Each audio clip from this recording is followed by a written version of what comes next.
the sweet potato pie. Even the keenest taste buds will tell you the best food on the planet. Large enough to serve you and small enough to know you.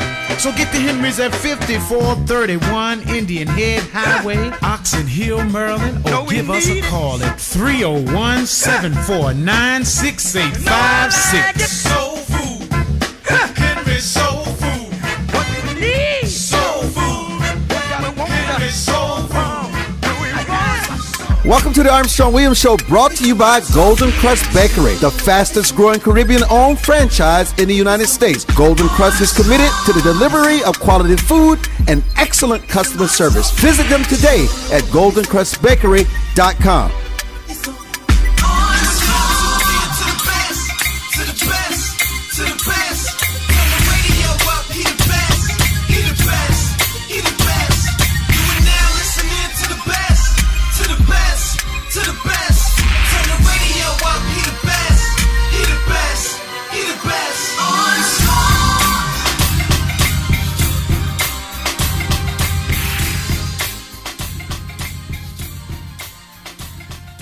Hello, everybody, and thank you for joining us for this edition of the Armstrong Williams Show. Milo Pickney, how are you?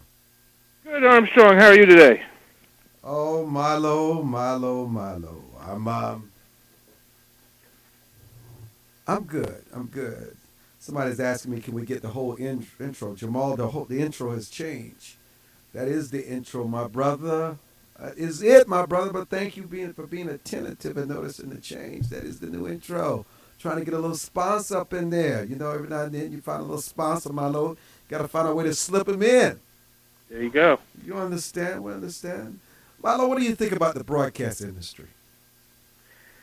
Ooh, the broadcast industry. You know, it's a fun industry. It's an industry that has a lot of positive potential, but I fear that the news segment has been so adversely corrupted that it no longer serves the best interest of the public. What industries do you feel today that does serve the public in terms of media? What giants do you think do a good job of being fair and balanced and leave the public empowered instead of, in many ways, disempowering them? Yeah, I think that the web is probably the most constructive media resource for the public to get a balanced view, and because there are so many choices, the consumer can average the input that they get from the web and formulate their own informed opinions. You know, everything is skewed and colored by the lens of the provider, but I think by default of having so much content, the average is the net result. So you think the explosion of media from the web to cable to all kinds of platforms has been good for the public in the long run? Yeah, I think especially when you start looking at the ad hoc media, the YouTubes and the internet-based stations and programs that are being put up by individuals who just have a voice and want to share it.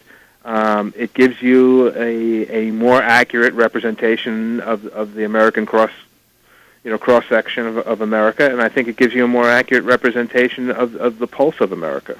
Do you actually believe that diversity and all these things like affirmative action can work to expand and diversify the media newsrooms, the television ownership, newspaper ownership? Do you think that is there any way that diversity can serve a greater good? Armstrong, it's funny, especially in light of your recent experience. I think that diversity plays its role, but I question whether or not diversity alone is the solution. Many of these stations that have been acquired by blacks, Hispanics, and other ethnic groups are still substantively controlled by their white investors, or their non-minority investors is probably the more accurate way to represent it. I think that in many cases that because to make these independents economically viable, they have to join networks, which further diminishes some of their control and autonomy. I think that the proof is in the pudding, and time will be the litmus test. 733-5620-1-866-620-6620. What do you think we're making progress before the next semester here? What do I think is making progress? Whew, that's a hard one. Armstrong, I really don't know yet. I think it's too early to tell.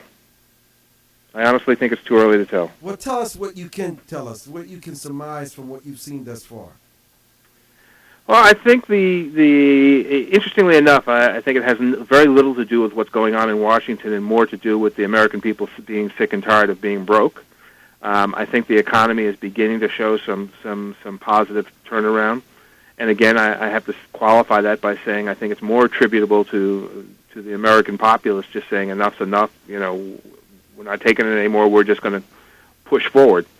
So I think that we're making some progress economically. I'm concerned that while we are making some incremental progress economically, we're not containing the spending. So we may lose those gains in the short run if we don't make some adjustments in our spending practices. But overall, that's where it is. Where do you think we can make those cuts? Where is the waste? Well, first I think, Armstrong, it's critical that we say we stop focusing purely on the term waste, because I think that engenders an attitude as it relates to the cuts that we're making. I think we just have to make cuts to sustain our economic viability, and one of the most immediate places to make cuts is on foreign given. I don't think we can afford to support foreign nations, especially nations that neither subscribe to our values or are truly appreciative of our assistance. I think we need to make cuts in unnecessary programs and embellishments in programs that are not timely. This is not a time to be putting entitlement adjustments in, even though they were voted 5-6 years ago and approved. I think we need to freeze and leave things where they are.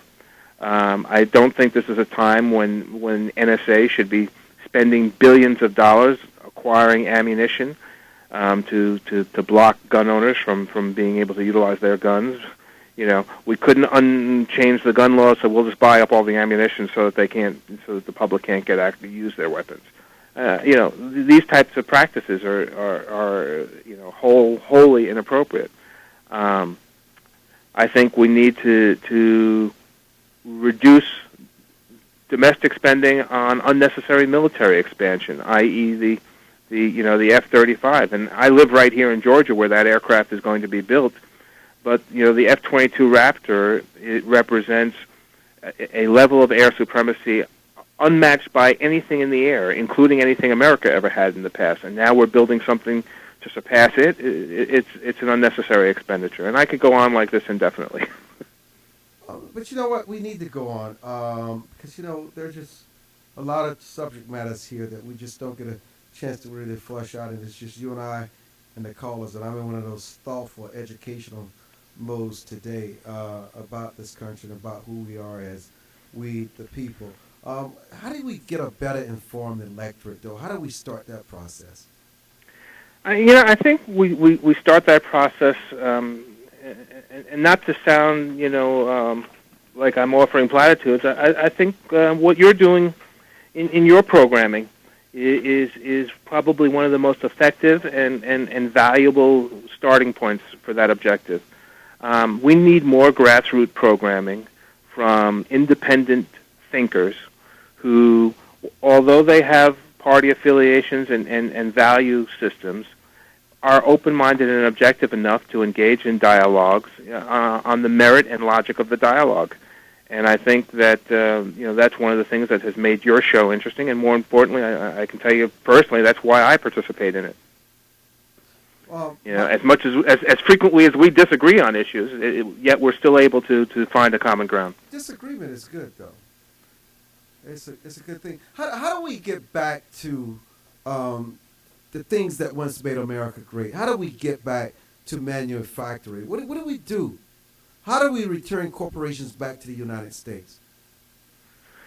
I think, there's three elements in that question. As far as returning, companies to the United States, we have to eliminate the restrictions and inhibitors that conflict with American enterprise and the pursuit of excellence.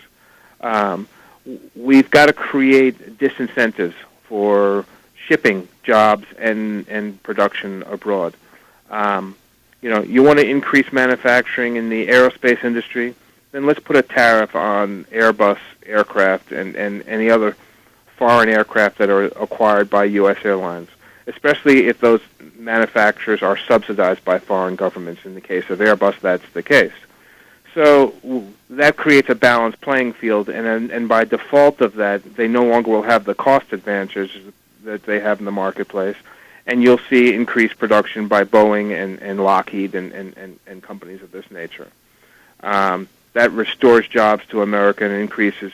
And it's not only just the manufacturing job of the aircraft; it's all the derivative jobs that are supported by that enterprise in parts manufacturing, wire manufacturing, electronic component manufacturing. That is all used in support of the manufacture of the greater product. Milo Pickney is our guest. I'm Armstrong Williams. Our phone lines are open. 733-5620, 1-866-620-6620, info@rightsidewire.com. We'll be back. Armstrong Williams returns in a moment. Say bye-bye burgers, pass on the pizza, forget the francs. Anytime is party time. Discover Golden Crust's authentic Jamaican-style patties. Beef, chicken, vegetables, soya, spinach, and shrimp. Feast on our great taste sensations. Jerk chicken, oxtail, sliced fish, and much more. Savor the taste of the Caribbean. Only at a Golden Crust near you. A family tradition since 1949. GoldenCrustBakery.com. For more information on the Armstrong Williams Show, please visit our new website at www.rightsidewire.com. There you can find his syndicated column archive, view live streams, and get your favorite conservative pundits' views on the current issues affecting the American people. From building wealth to foreign policy, stay connected with Armstrong Williams and his colleagues at the all-new www.rightsidewire.com.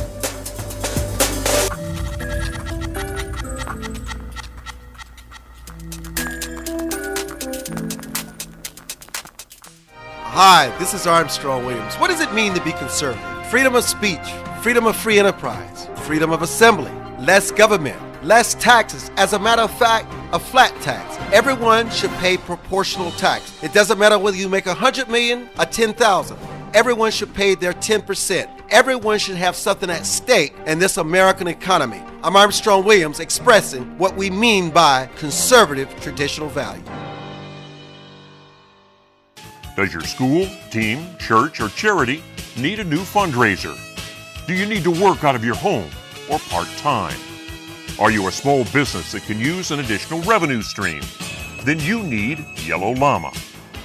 Do you need affordable web services or tools to enhance your existing business? Are you a graphic artist who wants to create a revenue stream with your art but not get ripped off? Then go to www.yellowllama.com. America must change course if we hope to survive and save the American dream for our children and grandchildren. How do we fix Social Security and Medicare? How do we cut government spending? How do we reform health care?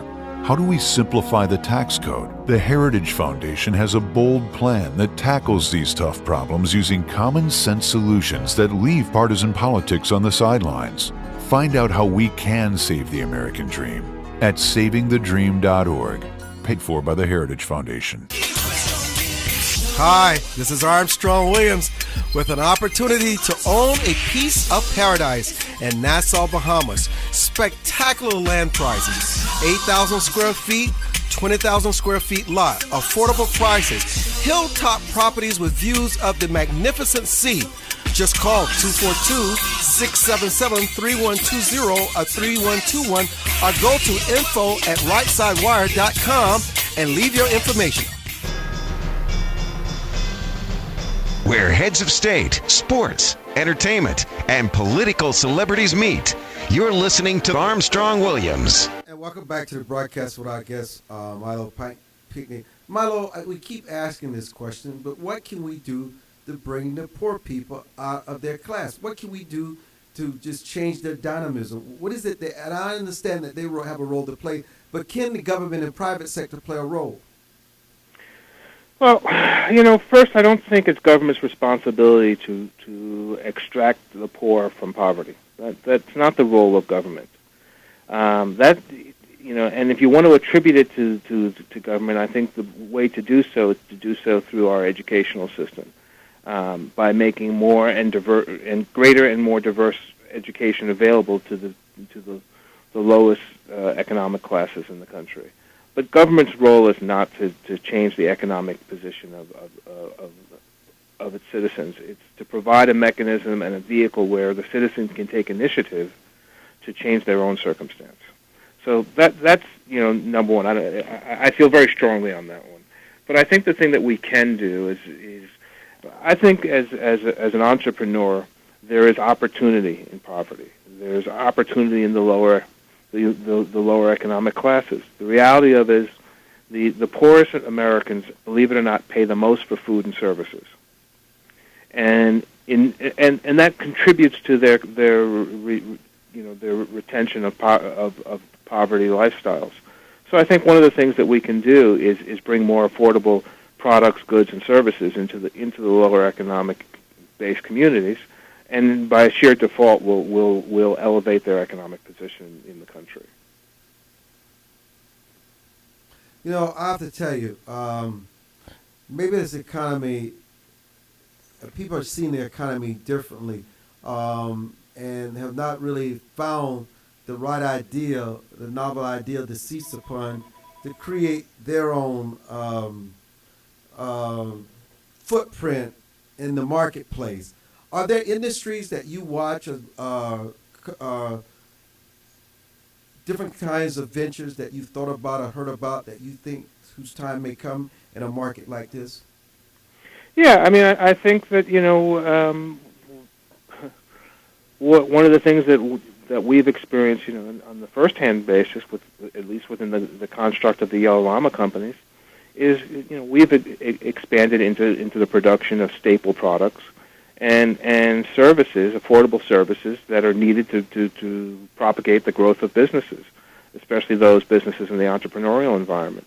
So, our web service company is actively servicing small and medium-sized businesses, utilizing affordable services to enable them to compete on the global level and to compete more effectively on the regional level. So, and we're doing so in cost-effective manner, and we're seeing market penetration that is outside of the statistical numbers that are being purported today. So, I think that in every sector of industry, those businesses that identify niches within the construct of the greater enterprise or the greater economy as it relates to that industry sector, by default have opportunity, and it's just up to the entrepreneur to look for it. I think one of the biggest differences between the entrepreneur and these large corporations is that the ingenuity has, in many respects, been lost in the larger corporations by default of the lack of autonomy that management has. Especially lower level management. To which end, by the way, when you look at it, the low-end management are the people that are really running the business and are the ones who are most likely to come up with the ideas to do things more efficiently.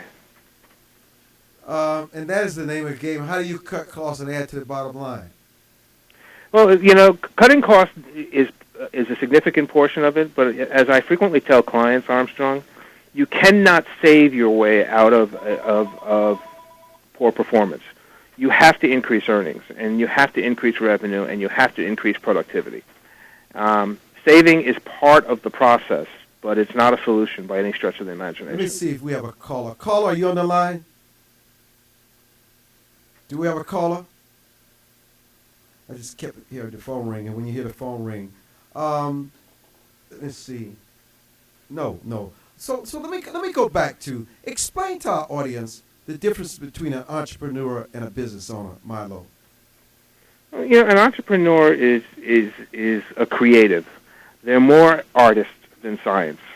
What makes the entrepreneur is the individual's ability to see opportunity in the cloud of adversity, and to exploit it to their individual and corporate benefit. And that's what we do. And the business owner? The business owner focuses almost exclusively on keeping the status quo the status quo. And and that's the greater majority of business owners, and the minority of them are keeping the status quo while attempting to solicit incremental growth. And there's nothing wrong with that. We need that. They create the stability in the marketplace. Entrepreneurialism has inherent risk attached to it, but because of the willingness to absorb that risk and the threat that goes with it, they see disproportionately greater gains.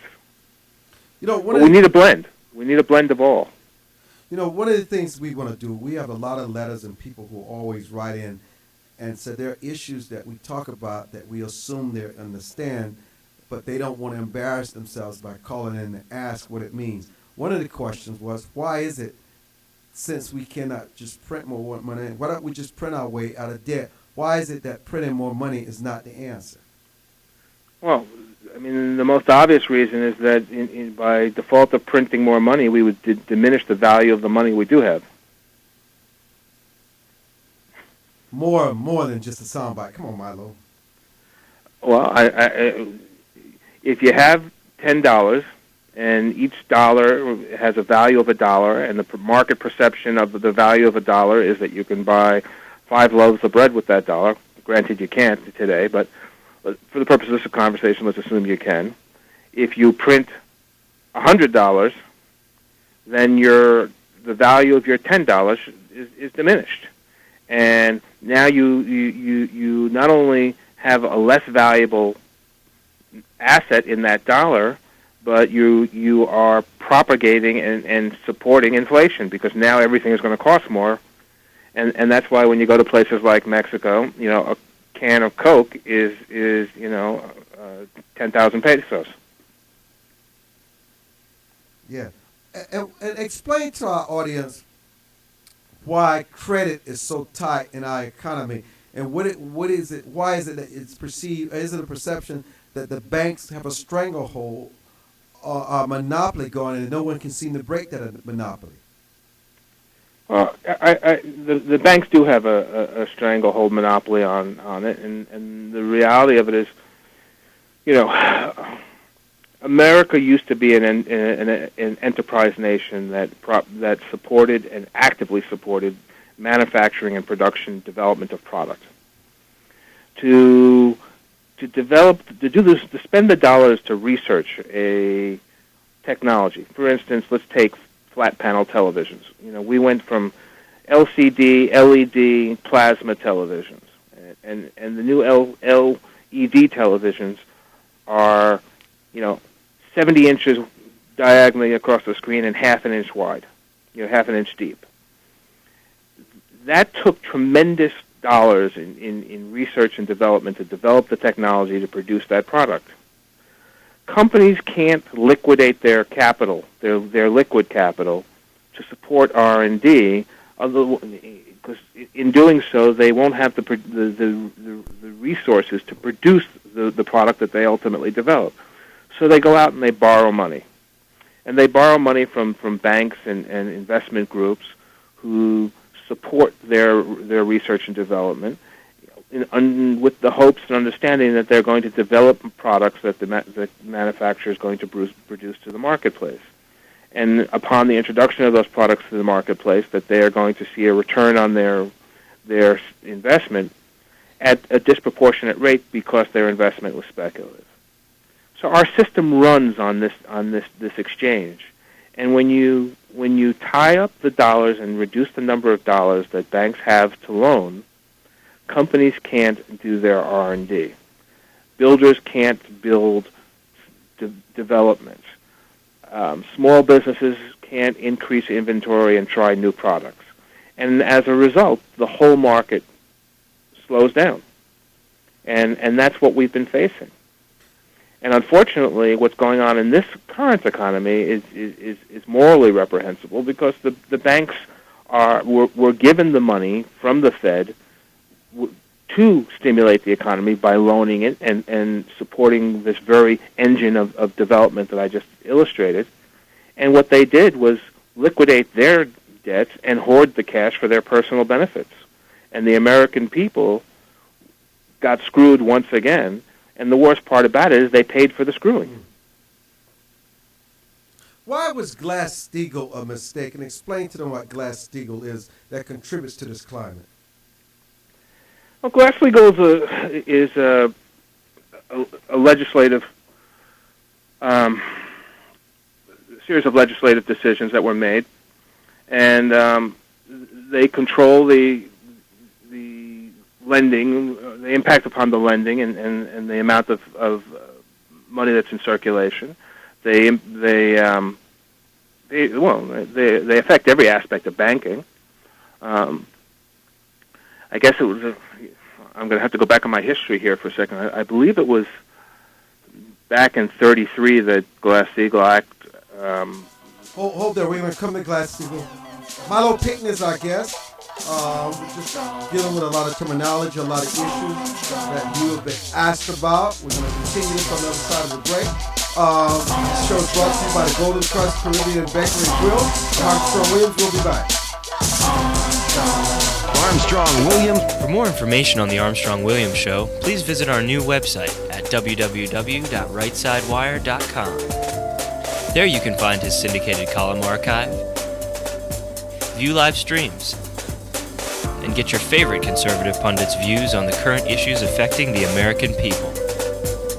From building wealth to foreign policy, stay connected with Armstrong Williams and his colleagues at the all-new www.rightsidewire.com. Life is full of unexpected changes. Everyone has potential to do wrong. And when they choose to do it, contact the Bucksell Group for your private investigation needs. TheBucksellGroup.com or by phone at 202-243-9746. Whether there's an instance of a cheating spouse, child custody, process service, or security, don't continue suspecting. Get closure so that you can move on with your life. Visit TheBucksellGroup.com now or call 202-243-9746. If you think it's happening, it probably is. To travelers along the road of life who have fallen asleep at the wheel, to the many who woke up in time to avert disaster and get back on the righteous path. For the ones who crashed and survived and now adhere vigilantly to a virtuous and righteous path. Finally, Armstrong Williams' much-anticipated new book, Reawakening Virtues, gives his insights into these daily challenges and much more. Reawakening Virtues is available in bookstores and at Amazon.com. Join the millions of Americans who pursue one of our country's finest traditions, from hunting to sport shooting. Since 1871, the NRA has grown as a service organization involved in all aspects of shooting sports and is a proud defender of the Bill of Rights. Join today to begin taking advantage of exclusive membership offers and discounts, including up to $25,000 in insurance coverage. Contact the NRA today. Call 1-800-672-3888 or visit nra.org. Most Americans simply have never been taught the basics of money management, let alone how to secure their financial future. But there is hope. Financial Education and Literacy Advisors, also known as FELA, does what others don't. FELA teaches financial education. If you'd like more information about providing a financial wellness program for your employees, or a credit-bearing college course in personal finance, or other valuable programs, please visit myfela.com. That's myfela.com, or send an email to info@myfela.com. Elder Chicks is an exciting part of the fastest growing segment of the population.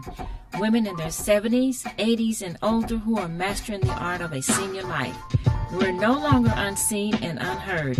We're providing role models for each other and the baby boomers who are fast approaching retirement. Join our virtual community. Hit www.elderchicks.com on your computer keyboard.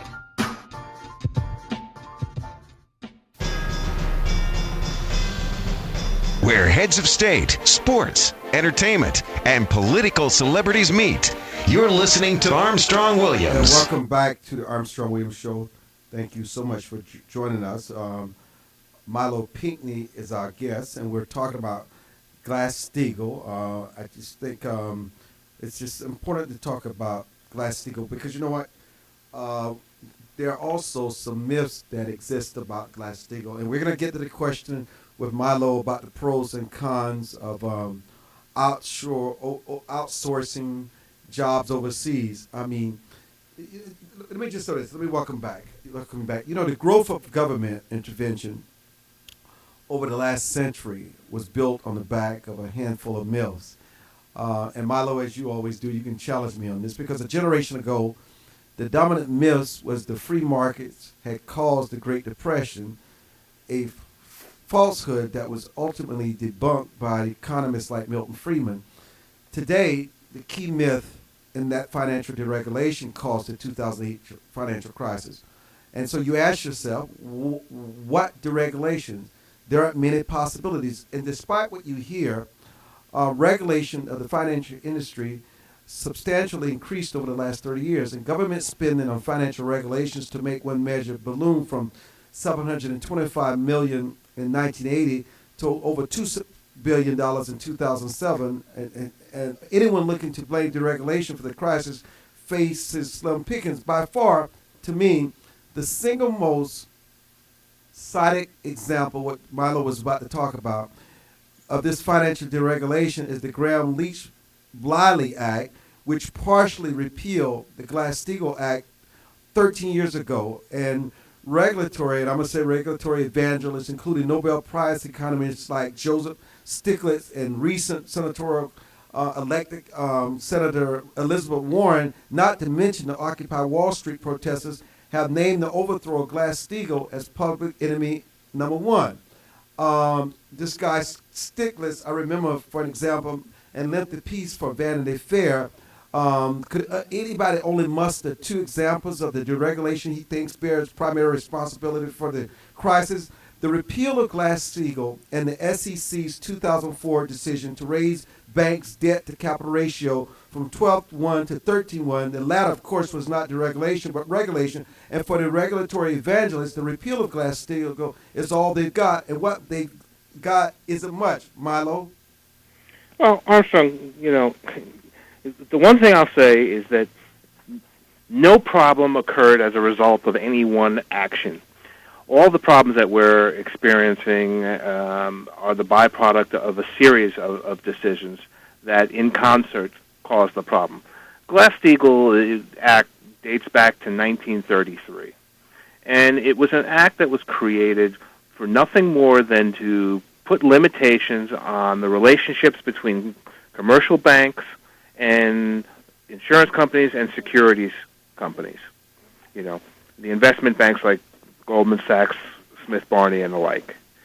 And Glass-Steagall was constructed to provide a positive oversight and to just make sure that there was a check and balance so that these relationships didn't create adverse impact on the greater marketplace. Gramm-Leach-Bliley Act of '99 reduced the scope and breadth of restrictions that Glass-Steagall placed on the banking community, and as a result, especially if you look at back in '98, the affiliation with Citibank and Solomon Smith Barney, that relationship created one of the largest U.S. security firms of the time, and as a result, because they were on two sides of the Glass-Steagall Act regulatory governances, they were able to partake in practices that substantively would have been restricted. But because they could shift the dollars to the securities company and manipulate them under the controls that affected securities companies, and they could switch dollars back to the banking side and utilize those dollars under the controls of banking. They were able to navigate around the rules, and in doing so, they changed their liquidity ratios. They took risks that they shouldn't have taken. They were involved in mortgage-backed securities, which they then sold in the form of derivatives, and then refunded, and secured with stop-loss insurance policies, substantively funded by AIG, and the whole house of cards collapsed. The problem wasn't Glass-Steagall. The problem was that we had management in our banking and finance community that wasn't looking at the spirit of the law. They were looking for ways to navigate around the law to do what they wanted to do. I don't know that any law could have stood up to the intellectual capital that these banks had in the late 90s, early 2000, that would have prohibited us from going into the collapse that we went into had we not, forced Fannie Mae and Freddie Mac to change their lending criteria, starting the whole process. And quite frankly, the Clinton administration laid the groundwork for that.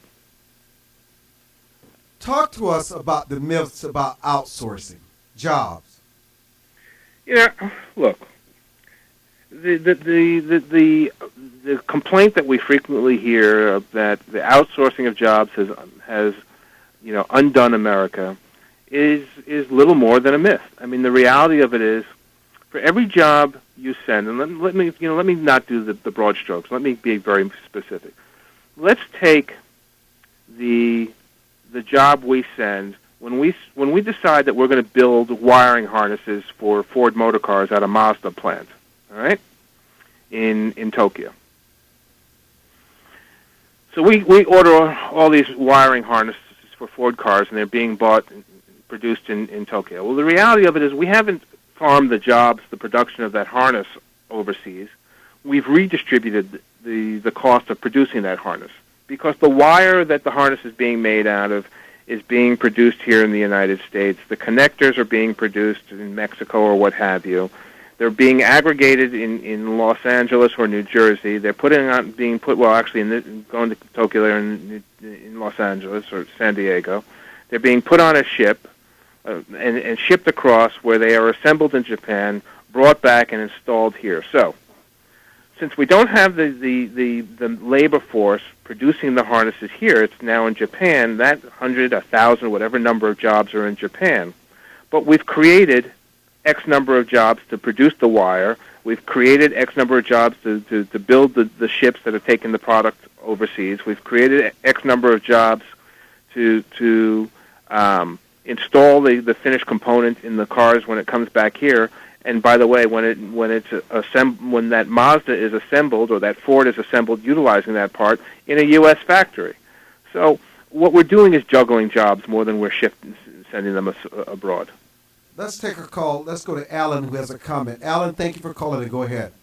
Yes, thanks for taking the call. When you talk about the investment banks and the banking, that's my industry. I mean, probably work with just about every major investment firm there, started in the 1989, 1990s, back when Payne Weber was around. You hit on something which apparently is not spoken, especially on this show, enough, about the separation of investment banking and commercial banking. And when that was lifted and the banks were able to do that, you speak on two things. The government, you want to keep government out, less regulations. Well, that's exactly what put us in the predicament, because we lift the regulations, and look what the banks did. That was private sector went just awry. They blamed it on Fred and Fannie, but it was really the private sector in the banking. So that's really where the blame is. So we do need the government in other terms of protecting the society and shaping the way the economy, because that if they would have kept the stranglehold on that, the economy would not have went where it went. Would you not agree? I hear what you're saying, but let me share one thought with you. While the logic of your argument makes great sense, the facts actually speak louder. The financial crisis of 2000, many of the elements of it would not have been prohibited by Glass-Steagall. In fact, the majority of the actions that led to the crisis were not addressed in Glass-Steagall. So when people make the claim that the repeal of Glass-Steagall precipitated the 2000s financial crisis, that's just a fraudulent statement. It's not real. No one is suggesting that we need a complete repeal of regulation. Regulation and governance, we're a country of laws.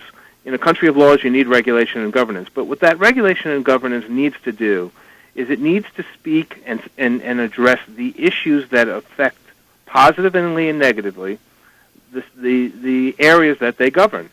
And we can't have an emotional approach to it. We have to have a very logical one to it. And what we're seeing in the media today is somebody read about the Glass-Steagall Act of 1933, and one reporter made a comment on a radio or TV show, gave a 4-second soundbite, and we were off to the races with everybody jumping on board. Most of the people making commentary having little to no understanding of what they were talking about. Hold there. We're going to get a dialogue on this when we come back.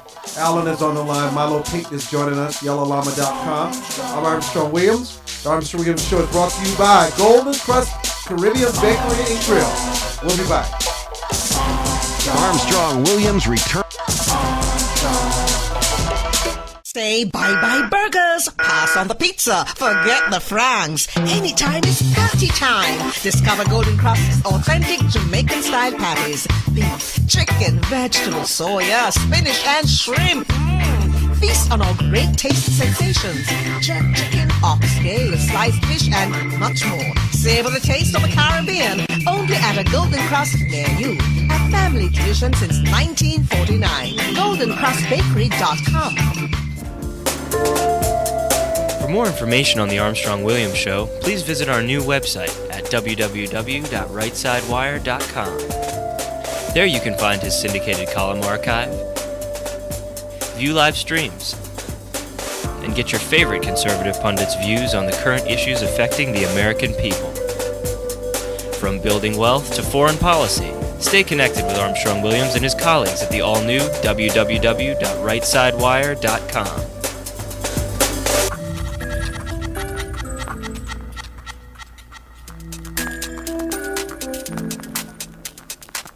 Does your school, team, church, or charity need a new fundraiser?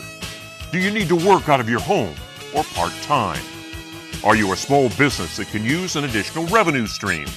Then you need Yellow Llama. Do you need affordable web services or tools to enhance your existing business? Are you a graphic artist who wants to create a revenue stream with your art but not get ripped off? Then go to www.yellowllama.com. Anderson Brothers Bank, a family-owned and operated establishment that blends traditional personal service, local market awareness, and advanced technology to meet the financial needs of its customers. Visit abbank.com or call 843-464-6271 to see how they can assist you with your banking needs. Anderson Brothers Bank, celebrating 75 years of community banking, the way it should be. Stability right in your backyard since 1933. America must change course if we hope to survive and save the American dream for our children and grandchildren. How do we fix Social Security and Medicare? How do we cut government spending? How do we reform health care? How do we simplify the tax code? The Heritage Foundation has a bold plan that tackles these tough problems using common sense solutions that leave partisan politics on the sidelines. Find out how we can save the American dream at savingthedream.org, paid for by the Heritage Foundation. Join the millions of Americans who pursue one of our country's finest traditions, from hunting to sports shooting. Since 1871, the NRA has grown as a service organization involved in all aspects of shooting sports and is a proud defender of the Bill of Rights. Join today to begin taking advantage of exclusive membership offers and discounts, including up to $25,000 in insurance coverage. Contact the NRA today. Call 1-800-672-3888 or visit nra.org. Where heads of state, sports, entertainment, and political celebrities meet. You're listening to Armstrong Williams. Welcome back to the broadcast with Milo Pickney.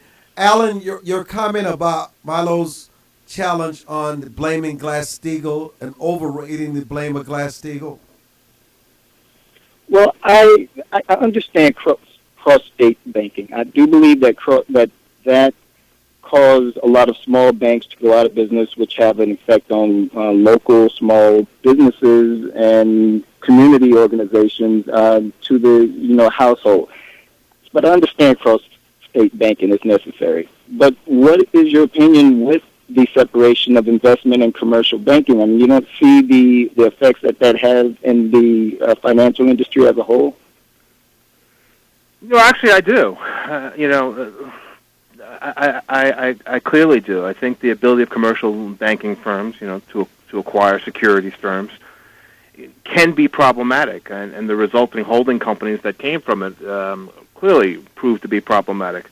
But what I think I'm trying to articulate is that the problem doesn't lie solely in the regulation.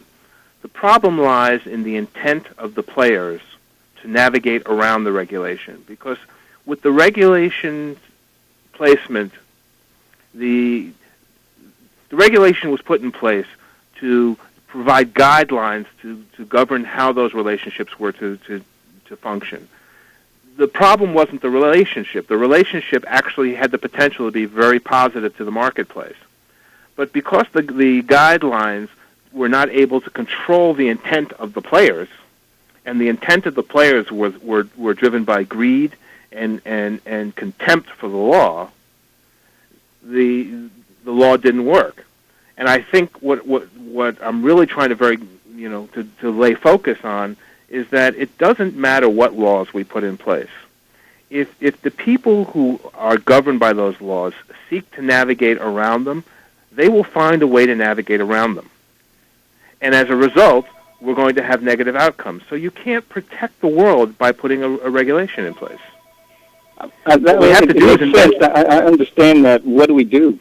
Well, I think first let me say thank you because that's the most important question asked is, great, here are all the problems, now what the hell do we do about it? Here's what we can do about it. First thing we do is we put, a morality and ethics training into our educational system so that young people coming up are taught the real difference between right and wrong, that gain for the sake of gain isn't appropriate.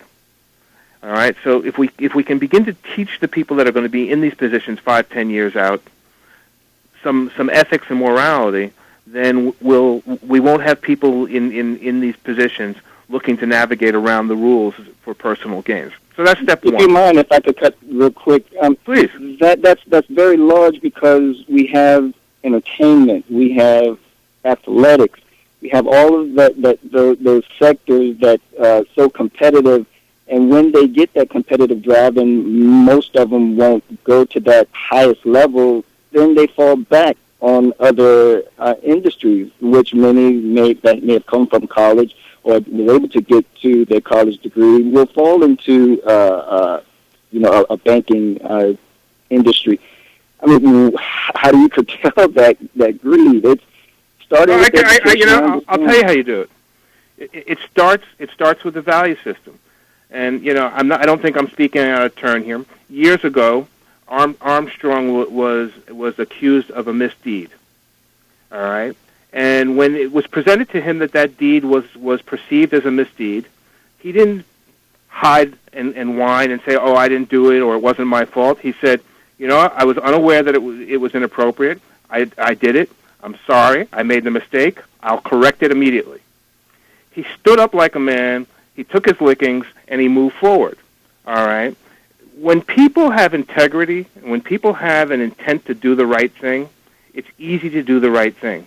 I recently went through a minor business transaction, over minuscule dollars, where an individual owed my company some money, didn't have the resources to pay us, and instead of just simply saying, "This is what I can do to make us whole," he denied the responsibility. That is a morality issue. That is an ethics issue. That is a character issue. And we can teach that in the household. And yes, it is big, and it does take time. But it took us time to get to the point where greed and corruption and self gain became the standard of function in our corporate leadership. When I was coming up in the 60s and 70s, guys like Jack Welch were the standard of industry, and they took great pride in having character and ethics, and that's been lost. Yeah, we can it's one return to person, one at a time. I do agree and understand. It's a long road, but we're here. We got to do it somehow. Thanks for the dialogue, guys. Okay, thank you so much for calling. So talk about help people understand why it is important to accept responsibility instead of always finding someone else to blame for your failings, your misdeeds, your shortcomings. I find to say I'm sorry and I apologize. I mean, it's human to make mistakes. It's human to use bad judgment, and it's human to not always recognize that sometimes you're in violation of federal codes. But people make mistakes, and people can learn from it. But once you're willing to admit this is on me, you have no one else to point to but yourself, and you can move on and start building again. Absolutely. Absolutely. In fact, it's the only way you can. Because people who dodge responsibility and thwart accountability, they never learn anything. They repeat the same mistakes over and over and over again. Only through taking ownership of your errors do you gain the potential to grow. And there's no shame in it. There's None no whatsoever. Shame in it, especially with your business. There's no shame in it. Obviously, I lost a lot of money. I lost a lot of business. But to me, that's part of life. You're gonna really screw up sometimes. And some people screw up to the point where sometimes it costs them their lives and sometimes it costs them everything. But thank God that sometimes you can have a little blip on the radar screen and recover. Hello, Zeke. Thank you for calling. Hey, Armstrong, and to your guests. I was listening to you guys, and you guys are very smart, very intelligent, and even the last caller, he was very, very knowledgeable. I mean, knowledge that I don't even have about what you guys are talking about, but I do know that morals and stuff like that, it's a wonderful thing. And America was built, well, I wouldn't say it was built on it, but that's how we should live. But, you're living in a dream world. Because I'm saying even the politicians, there's just so much crookedness that's in the system. You're right. We just can't give up and say, we can't make it better, we can't go back to this. But it's going to take a lot of work, man. And I try to live the way you're talking. I try to live my life like that. I've been taught that, and I'm never going to lose that. But I see, even around me, that people that I grew up with, they're on another path. There's just so much. Hackers. You got hackers on the website. You got bad politicians. You got people it's just sad. So, I agree with you 100%, 110%, but we got a long road, man, and just keep praying. Because actually, my point of view of this is that the Bible is just being fulfilled, whether you believe the Bible or not, but a lot of this goes back to what the Bible says. And people are just, money, greed, all that stuff is getting bigger and bigger and bigger, and it's so sad. But just keep Let's go back to the long road. But just keep this in mind, though, as they did in Sodom and Gomorrah. Just let me find one good man, and one good man can save the village. We just have to continue being good men, godly men, righteous men, men of integrity and honor, and obviously somebody will eventually catch fire, and we can save this country. So you just can't give up. No matter what anybody is doing around you, remember, it's your example that not only sustains them, but it's your example. They stay, think about, in the wee hours of the night when their conscience is really riding them. Right. I agree. There's no doubt about it. I'm never going to, just throw the towel in or just try to, revenge and all that stuff. I don't seek revenge. Revenge is not mine. My job is just to try to live, with credibility and be honest with people and just do. That's why I got good credit. And I'm not saying this because I just live that way. Well, just always remember, good deeds will always remain in the sands of life. Zeke, thank you for calling. Let us try to get Thank Tony. you. You're welcome. Tony, you're on the air. You're on with Milo Pickney. Go ahead. Yeah, hi, Armstrong. Sorry to come in real late. I know you don't have much time. Well, I think I appreciate what your guest is there saying, but also I'd like to remind him that America's morality was pretty good during the crash of 1929, when the stock market crashed and all that greed was there, and there was very lax regulation. And if you don't think regulation has some implications, look at what happened in England's banking sector, where they loosened all kinds of regulation, and look at how Goldman Sachs pretty much brought down the Greek government. That's pretty much the politicians in Greece selling their country's future up the river just to get some kickbacks and let Goldman Sachs sell them all kinds of bad, shady products. And I guess that's all I have to say. Sometimes the government's policies looking after its people as opposed to looking after big business is usually what causes a lot of these things. Well, Tony, thank you for listening and sharing your thoughts on this subject. Milo, your final thoughts? My final thoughts are the following. Government is a necessary evil that need not be evil.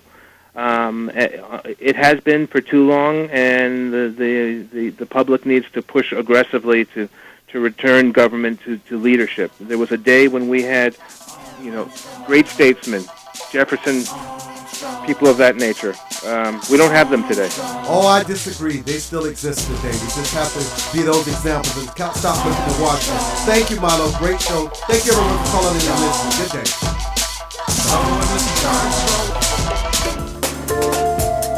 For more information on the Armstrong